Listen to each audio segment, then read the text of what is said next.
네, 시청자 여러분 안녕하세요. 주간 경제 다이어리 진행의 신유정입니다.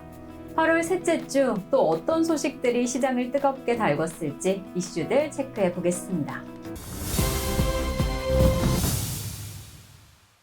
네, 우선 어찌 보면 금융권의 염원이다라고 불리우던 망분리 규제 개선을 위한 청사진이 공개가 됐습니다. 외부망 접근 규제가 일부 완화하겠다라는 이야기인데요. 잠시 후에 자세히 살펴보도록 하겠습니다. 또한 지금 카타르 도하에서 이스라엘과 하마스 간 휴전협정, 인질 석방을 위한 협상이 시작됐습니다. 이 해당 협상 성사 여부에 국제사회가 촉각을 곤두세우고 있습니다. 그리고 세 번째 이슈, 저희가 경제투자노트 시간을 통해서도 자세히 전해드릴 이 8월 8일 주택공급 확대 방안, 이에 포함된 그린벨트 해제 후보 지역에 대한 관심이 아주 뜨겁습니다. 도대체 어떤 지역이 포함이 될까? 해당 토지를 미리 선점하려는 움직임이 활발해지고 있습니다. 자, 그리고 이번 주 글로벌 시장 안에서 내가 커피를 사 먹을 때가 아니라 주식을 샀어야 했다라는 아쉬움과 함께 스타벅스의 치솟는 주가가 확인이 됐습니다. 새로운 CEO 영입에 대한 기대감이 가득했는데요. 이번 주 이슈들 자세히 하나씩 체크해 보도록 하겠습니다. 첫 번째, 금융위원회는 지난 13일에 금융 분야의 망분리 개선 로드맵을 공개했습니다.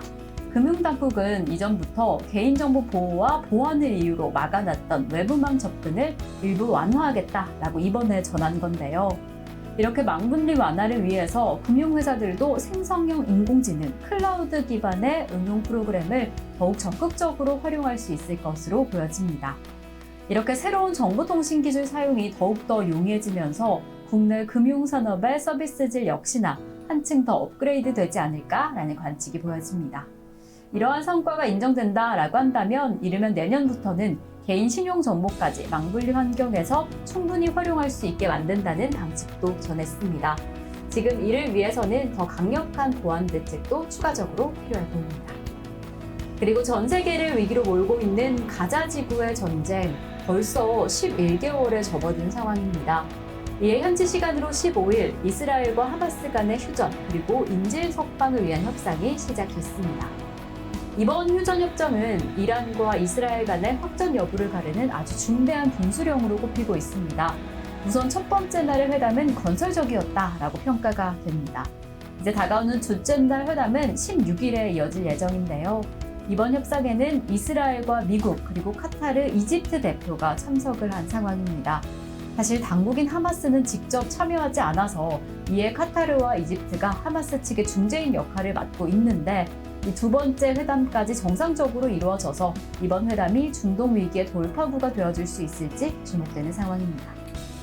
자, 그리고 지난 8월 8일 우리 정부는 주택 공급 확대 방안을 위해서 서울과 서울 인근 지역의 그린벨트를 해제하겠다라는 대책을 내놓았는데요. 이에 이제 내년까지 신규 택지 후보지를 8만 가구 선정할 계획이라고 밝혔습니다. 자, 그렇다면 과연 시장에서 어떤 지역에 그린벨트가 포함이 될지 이목이 가장 집중되어 있습니다. 지금 전망으로는 강남 3구 그리고 경기 성남시 등 수도권 동남권 일대에 그린벨트가 해제될 것이다 라는 전망이 강력하게 나오고 있습니다. 사실 이렇게 그린벨트 해제 지역에 들어서게 될 공공주택이 과거의 보금자리 주택처럼 로또 청약단지로 전락하지는 않을지, 투기성 움직임이 나타나진 않을지 일각에서는 우려의 목소리가 좀 나오고 있습니다.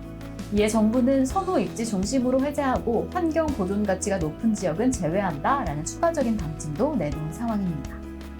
그리고 스타벅스 관련된 소식입니다. 이 스타벅스가 치폴레의 최고 경영자인 브라이언 니콜을 새로운 CEO로 영업한다고 발표하면서 이 해당 발표 이후 주가가 하루 만에 21%대 폭등을 보여줬습니다.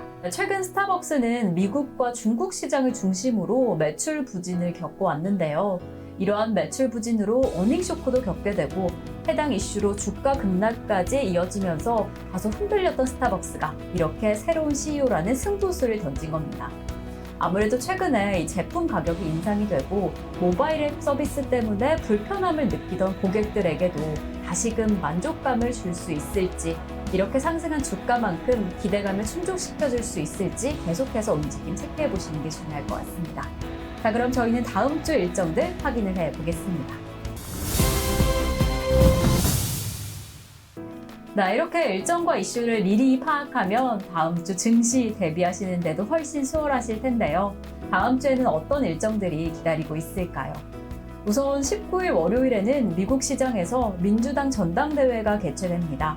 지금 미국 대선의 판도에 정말 전 세계가 집중을 하고 있는 만큼 이렇게 다가오는 19일부터 22일까지 열리는 민주당 전당대회에 버락 오바마부터 클린턴 전 대통령까지 전현직 대통령들이 모두 지원 연설에 나선다라고 합니다. 해당 전당대회에서 어떠한 흐름이 보여지게 될지 주목해 보시면 좋을 것 같고요. 그리고 같은 날 미국의 7월 컨퍼런스 보드 경기 선행 지수도 발표가 됩니다. 그리고 다음 날 화요일에는 중국에서 1년물 그리고 5년물 대출 우대 금리가 결정이 되고요. 같은 날 한국에서는 7월 소비자 심리 지수가 발표가 됩니다. 그리고 다음 날에는 바로 7월 잠정 생산자 물가 지수까지 발표가 되는데 해당 경제 지표들이 우리 지금 경제 어떤 상황인지 그에 따라서 금리 인하에 어떠한 방향성을 잡아야 할지 중요한 지표가 될 것으로 보여집니다. 그리고 미국에서도 아주 중요한 일정이 앞두고 있습니다. FOMC 회의록이 공개가 되고요. 그 다음 날인 22일 목요일에는 한국금융통합위원회가 개최됩니다. 지난 회의에서 3.5%로 12차례 연속 본결 결정을 이어왔는데 이번에는 어떤 결과가 나올지 궁금합니다. 우선 올해 금리 인하의 시점은 당장 이번 8월보다는 다가오는 10월에 무게가 더 실려 있긴 합니다. 하지만 8월에 어떤 방향성을 제시해 줄지 그 결과 체크해 보시면 좋을 것 같고요. 또 미국에서는 22일부터 24일까지 연준의 잭슨홀 미팅이 개최가 됩니다. 이 잭슨홀 컨퍼런스에서 미 연준의 의장 비롯해서 주요국 중앙은행 총재 그리고 재무장관 등이 모여서 향후 경제정책 어떠한 방향으로 잡아갈 것인지에 대해서 논의할 것으로 보여집니다. 실제로 지난 2022년에 이 잭슨홀 컨퍼런스에서 파월 연준 의장의 매파적인 입장이 바로 시장의 변동성으로 확대시켜진 만큼 이번 결과도 어떠한 방향성을 가져가게 될지 중요해 보입니다. 그리고 금요일 23일에는 일본에서 7월 소비자 물가지수가 발표가 됩니다. 이러한 일정들, 다양한 이슈들을 우리 시장은 어떻게 소화를 하게 될지 다음 주에도 저희 교보증권과 함께 하시겠습니다. 그럼 저희는 다음 주 이 시간에 찾아뵙겠습니다. 시청해주신 여러분 고맙습니다.